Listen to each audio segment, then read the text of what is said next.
नमस्कार दोस्तों, मैं हूं डॉक्टर सुशील धमीजा।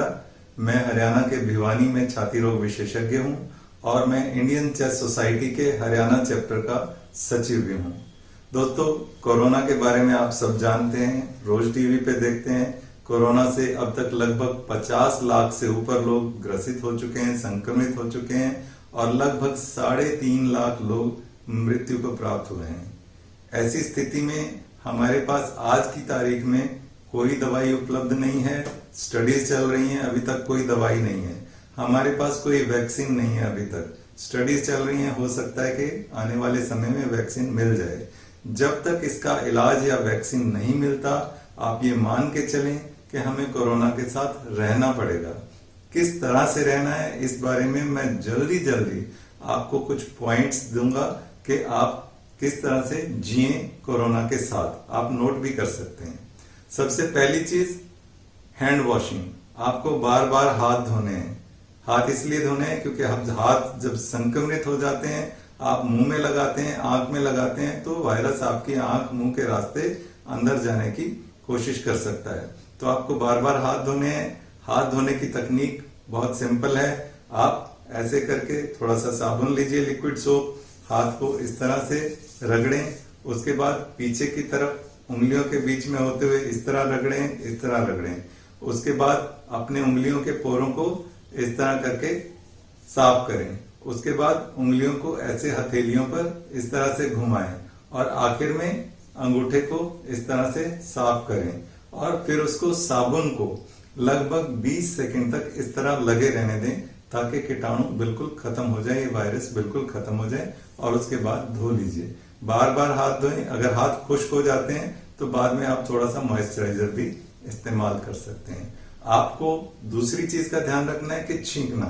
छींकते टाइम आप इस तरह करके छींकेंगे, कभी भी किसी के मुंह पे या हवा में सीधे नहीं छींकना है। इसके बाद आता है सोशल डिस्टेंसिंग। सोशल डिस्टेंसिंग का मतलब है आपको एक से दूसरे के बीच में लगभग 2 मीटर या 6 फुट का फासला होना चाहिए ताकि अगर सामने वाला बोल रहा है तो उसके थूक के कण आप तक ना पहुंचे। तो आपको दूरी बनाए रखनी है और साथ ही साथ मास्क का इस्तेमाल करना है। मास्क आपने पढ़ा होगा, N95 होता है। इसके अलावा 3 प्लाई, 2 प्लाई, सिंगल प्लाई, कई मास्क उपलब्ध हैं। कपड़े का मास्क आप बना सकते हैं। N95 को आप प्लीज डॉक्टर और हेल्थ वर्कर के लिए छोड़ दीजिए। आपको उसकी जरूरत नहीं है। सिंपल मास्क भी लगाएंगे तो आपका काम बेहतरीन ढंग से चल जाएगा। इसके अलावा आपके पास कपड़े वाले मास्क हैं, आप उसको साबुन के घोल में डाल दीजिए और डाल के रात भर रखिए। उसको अच्छे से धो दीजिए, सुखा दीजिए और फिर उस मास्क को आप दोबारा इस्तेमाल कर सकते हैं। इसके अलावा आपको अपने घर को साफ रखना है। अब किस तरह से आपको घर को साफ रखना है उसके पॉइंट्स मैं आपको बता देता हूं। आपको क्या करना है, आपके घर के जितने भी जगह हैं जहां लोग बार बार हाथ लगाते हैं या आप बार बार हाथ लगाते हैं, उनको साफ करना है। जैसे आपके दरवाजों के हैंडल को आप अपने एक सैनिटाइजर से आप साफ कर सकते हैं या आप साबुन का घोल बना के उससे साफ कर सकते हैं या हाइपोक्लोराइड सॉल्यूशन आता है, हाइपोक्लोराइड 0.1% हाइपोक्लोराइड सॉल्यूशन, उससे आप साफ कर सकते हैं। घर में आप ब्लीचिंग पाउडर आमतौर पे उपलब्ध होता है। ब्लीचिंग पाउडर आप 4 चम्मच लीजिए, उसमें 1 लीटर पानी, एक जो पानी की 1 लीटर की बोतल होती है उसके अंदर 4 चम्मच आप ब्लीचिंग पाउडर डाल के घोल लीजिए। उसके ऊपर स्प्रे की एक जो स्प्रे आता है स्प्रेयर, वो लगा दीजिए और स्प्रे करके आप अपने जो घर के ऐसे जो फ्लैट्स हैं, जो आपके मेज हैं, कुर्सियां हैं, उन फ्लैट सरफेस पे छिड़काव कर सकते हैं। और पोछा मारने के लिए भी साबुन के घोल का इस्तेमाल कर सकते हैं या लाइसॉल वगैरह उपलब्ध हैं, वो इस्तेमाल कर सकते हैं। इसके अलावा अब घर तो आपने साफ कर दिया, लेकिन आपके घर में अब गेस्ट आ रहे हैं, तो कैसे? आप सबसे पहले क्या करें, घर के बाहर एक शू रैक, एक सिंपल सा रैक रखवा दीजिए। जो भी गेस्ट आए वो अपने जूते वहां उतारे और या तो वो नंगे पैर आए, और यहाँ आप क्या करें, एक स्लीपर के जोड़े 4-5 जोड़े लेके अच्छे से स्लीपर, जो सिंपल प्लास्टिक के स्लीपर होते हैं, वो रखवा दीजिए। गेस्ट जब भी आए जूते उतारे, स्लीपर पहने और फिर अंदर आए। और जब वो बाहर जाने लगे तो वो अपने स्लीपर वहीं उतारे और जूते पहन के चला जाए। स्लीपर को आप बाद में साबुन के घोल से धुलवा दीजिए। इसके अलावा आप भी जब किसी के घर जाते हैं तो अपना सैनिटाइजर लेके जाएं, हाथ साफ करें और फिर घर में एंटर करें, जूते बाहर उतार दें। मेहमान जब आपके घर आए तो सैनिटाइजर से उसका स्वागत करें, आप उसके हाथ साफ कराएं और फिर अंदर आने दें। अब इसके बाद आपने घर साफ कर लिया, लेकिन आपको कभी ना कभी घर से बाहर जाना है, आपको यात्रा करनी है। तो यात्रा आप कैसे करेंगे? या तो आप साइकिल पे जाएंगे, या आप मोटरसाइकिल पे जाएंगे, कार पे जाएंगे, बस में जा सकते हैं, गाड़ी में जा सकते हैं, हवाई जहाज से जा सकते हैं। आपको वही बात ध्यान रखनी है, हाथ साफ रखने हैं, हाथों को आंखों को नहीं लगाना है। हाथ कैसे साफ रखेंगे? सैनिटाइजर से। आप साइकिल पे जा रहे हैं, साइकिल के हैंडल जो है उनको आप सैनिटाइजर से साफ कर लीजिए। कार में जा रहे हैं, कार के दरवाजे के जो हैंडल हैं वहां पे आप सैनिटाइजर इस्तेमाल करें। अगर कार कई लोग चलाते हैं, मान लीजिए आपके दोस्त भी कभी कभी लेके जाते हैं, तो कार के अंदर जो स्टीयरिंग है उसको भी सैनिटाइजर से साफ करें, या एक खास तरह से हाइपोक्लोराइड जो सॉल्यूशन होता है उसका स्प्रे जो मैंने आपको बताया था वो भी आप कार के अंदर स्प्रे कर सकते हैं।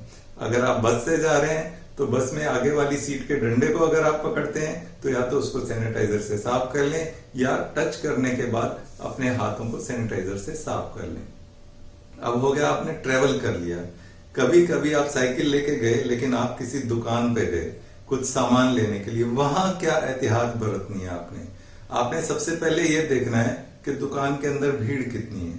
अगर आपको लगता है कि अंदर काफी सारे लोग खड़े हैं तो आप बाहर रुक जाइए, इंतजार कीजिए, थोड़ा सा जब भीड़ छट जाए उस टाइम पे आप अंदर जाएं। जब आप अंदर जाते हैं तो जो सरफेस है, जो दुकानदार का काउंटर है उसके ऊपर हाथ रख के खड़े नहीं हो, कोशिश करें अपना थैला लेके जाएं।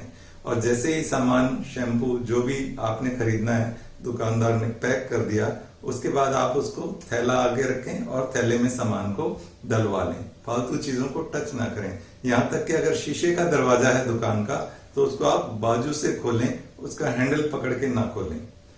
जब आपने सामान ले लिया, अब आपको उसे पैसे देने हैं, करेंसी जो भी आपने रुपए लिए हैं, कोशिश तो करें कि आप कार्ड से पेमेंट करें।